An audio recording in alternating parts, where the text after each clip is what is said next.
Maybe you've done everything right.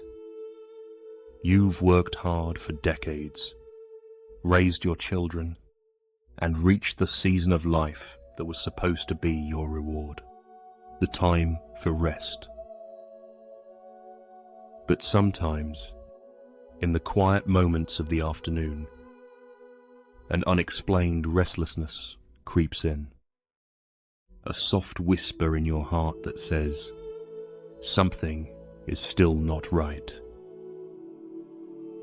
Perhaps it's a nagging worry about your health, the ache of missing old friends who are no longer here, or the strange emptiness of a house that suddenly feels too large.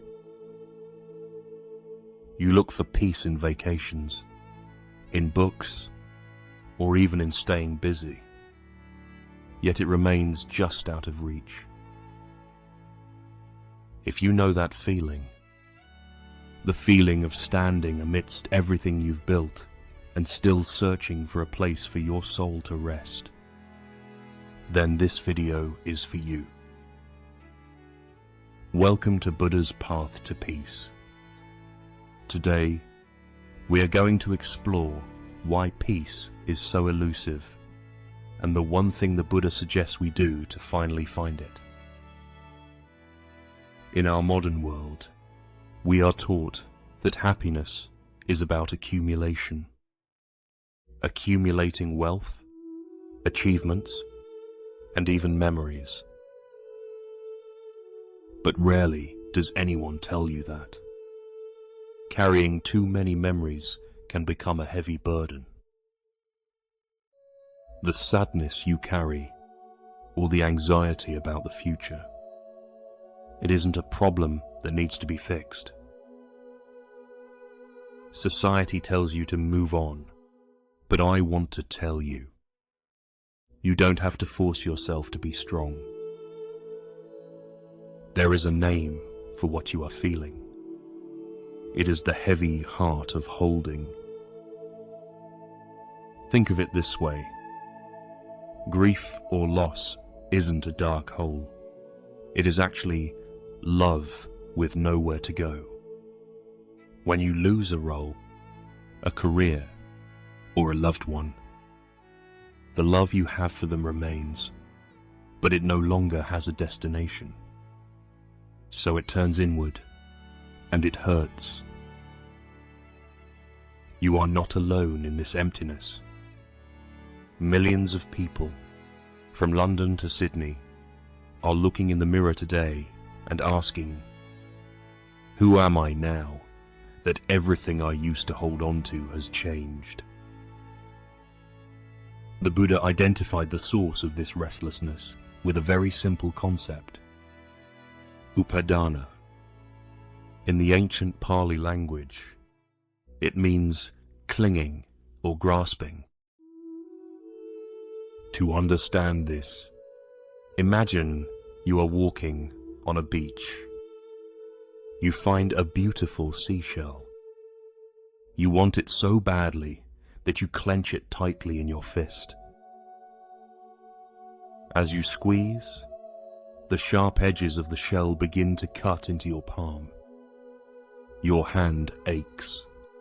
Your arm grows tired. But you are afraid to let go, because you don't want to lose the beauty. Why does Upadana stop our peace? There are three core reasons. First, we mistake grasping for protecting.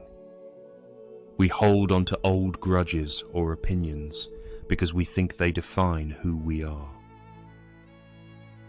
Second, we resist the natural law of change. Everything in this universe, from the cells in your body to the stars above, is in a state of flux. When you try to hold something that is moving, you create friction. That friction is your suffering. Third, we cling to a past version of ourselves. We suffer because we are no longer the healthy person of our 30s or the busy professional of our 50s. Peace does not come from arranging your life exactly as you want it. It comes from surrendering the resistance to the flow of life. Let me tell you about a woman named Kisa Gotami. She lived during the time of the Buddha, but her pain was no different from yours or mine today.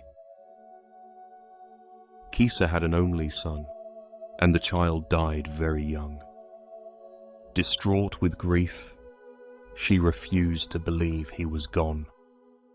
She carried his small body from house to house, knocking on doors, begging, "Please, give me medicine to wake my boy." The villagers looked at her with pity. They said, "Kisa, the child is dead. There is no medicine." But she wouldn't listen. She was clinging so tightly to her hope that she became blind to reality. Eventually, she found the Buddha. He looked at her with infinite compassion and said, "I can help you. But first, you must bring me a handful of mustard seeds, taken from a home where no one has ever died." Kisa felt hope.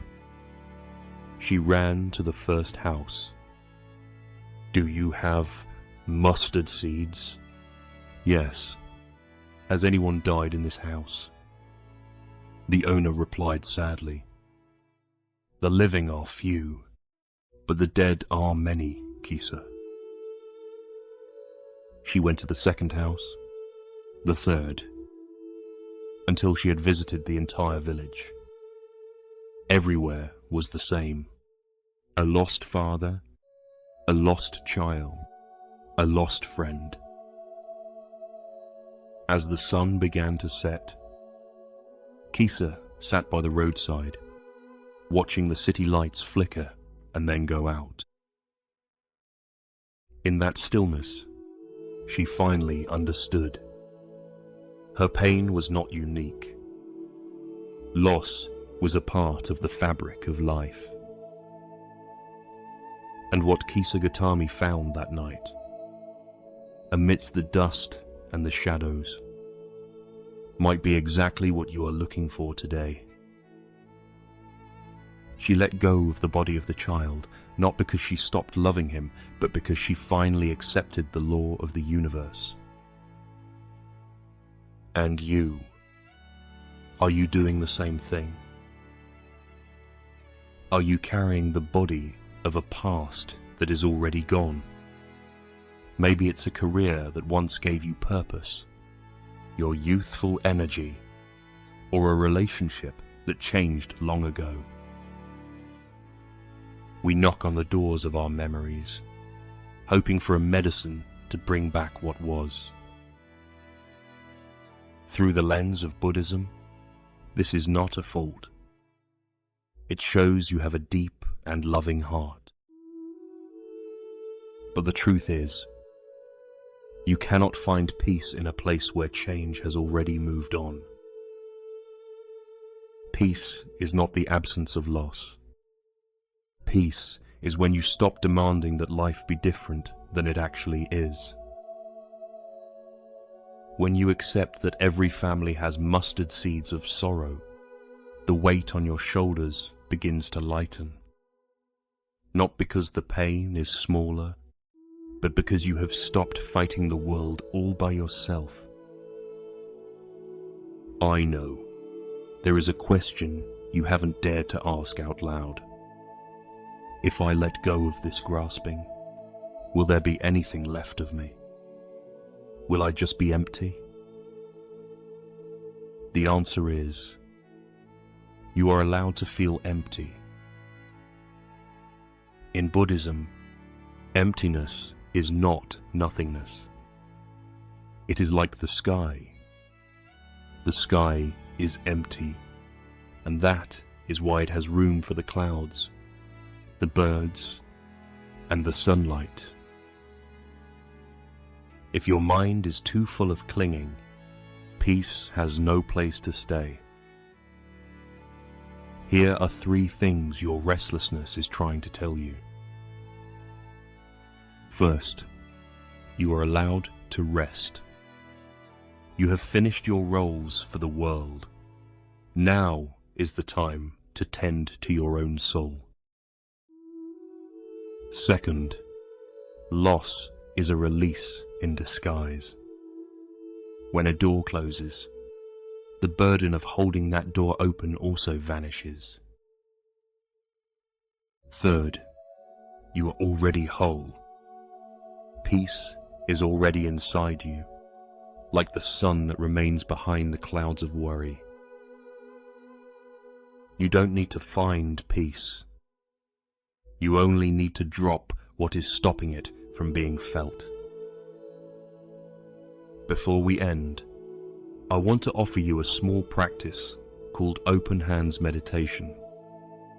You can do this right now, whether you are in your favorite chair or lying in bed. Step 1. Clench both of your hands into tight fists. Feel the tension in your fingers, your wrists, and your forearms. This is what your mind feels like when it is clinging to a worry. Step 2. Now, slowly, very slowly, open your palms. Let your fingers soften. Turn your palms upward. Step 3. While keeping your hands open, whisper these words in your heart. I let go of what was. I am open to what is. I am at peace with what will be. Feel the air touching your palms. You don't need to grab the air to breathe it. It is just there. Peace is the same. That is all. Nothing more to do. We began this journey with a question about restlessness. And now, I hope you see that. Peace is not a destination in a faraway temple. It is found in the moment you decide to open your hands. Just as Kisa Gotami found comfort in knowing she wasn't alone in the flow of life. May you find relief in knowing that letting go isn't losing. Letting go is coming home. Remember, every day is a new opportunity to practice opening your hands. Wishing you a day of stillness and deep grace. If these reflections brought you a moment of quiet today, consider subscribing so we can continue this journey together every week. In our next video, we will dive deep into a profound transformation. How to let go of regret, the Buddhist teaching that changed everything. It is a journey of releasing the past that you won't want to miss. If you are feeling particularly lonely or lost right now, the Buddhist teachings playlist on your screen is a wonderful companion for your heart.